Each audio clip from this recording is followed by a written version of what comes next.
Hello friend, এখন দুপুর 3:30 বাজে। দেখো এখন এক জায়গায় এসছি আমি। এখানটায় খুব সুন্দর একটা মন্দির আছে, তোমাদের দেখাবো। তো চলো তোমাদের মন্দিরটা দর্শন করাই। ওখানে শিব দুর্গা আছে, শিব ঠাকুর আছে, রাধাকৃষ্ণ আছে। তো চলো কালকে আবার ঠাকুর আনা হবে। পুরোনো ঠাকুরটা বিসর্জন দিয়ে নতুন ঠাকুর আনা হবে। তো চলো তোমাদের দেখাচ্ছি মন্দিরটা এখন। এ দেখো ফ্রেন্ড, মন্দিরটা এটা। এ দেখো মন্দিরের ভেতরে এখন গেট দেওয়া আছে, সবে পুজো করে বেরোলো, গেটটা দেওয়া। ওই দেখো মন্দিরে শিব দুর্গা ঠাকুর আছে। দেখো এখানে প্যান্ডেল হয়েছে, আজকে লীলা কীর্তন আছে। দেখতেই পাচ্ছ কি বিশাল প্যান্ডেল হয়েছে।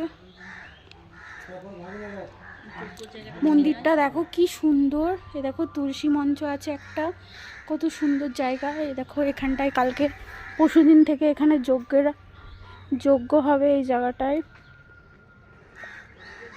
জায়গাটা কি সুন্দর দেখো, খুব সুন্দর একটা জায়গা। দেখো কি বিশাল প্যান্ডেল হয়েছে, বিশাল বড় মঞ্চ হয়েছে, প্যান্ডেল হয়েছে। মেলা বসবে, কাল থেকে মেলা বসবে এই জায়গাটায়।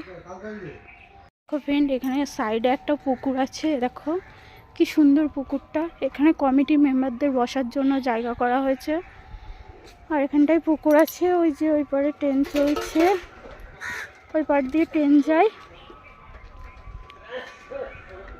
খুব সুন্দর একটা পুকুর, খুব সুন্দর জায়গাটা দেখো ফ্রেন্ড, খুবই সুন্দর। এ দেখো কত সুন্দর একটা বট গাছ, খুব সুন্দর বট গাছ।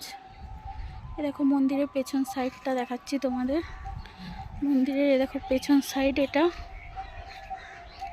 এই জায়গাটাও একটা পুকুর আছে, এই সাইডেও বিশাল বড় প্যান্ডেল হয়েছে।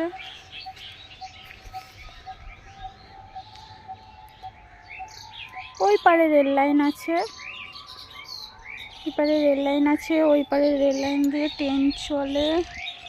আর ওটা একটা জল ট্যাঙ্ক। হ্যালো ফ্রেন্ড, তো চলো এখানে আমার ব্লগটা শেষ করছি। এখন যাব লীলা কীর্তন দেখতে। তারপরে এসে তোমাদের সাথে কথা বলবো আবার। কালকে দেখা হচ্ছে তোমাদের সাথে। ওকে বাই, গুড নাইট, সবাই ভালো থাকবে।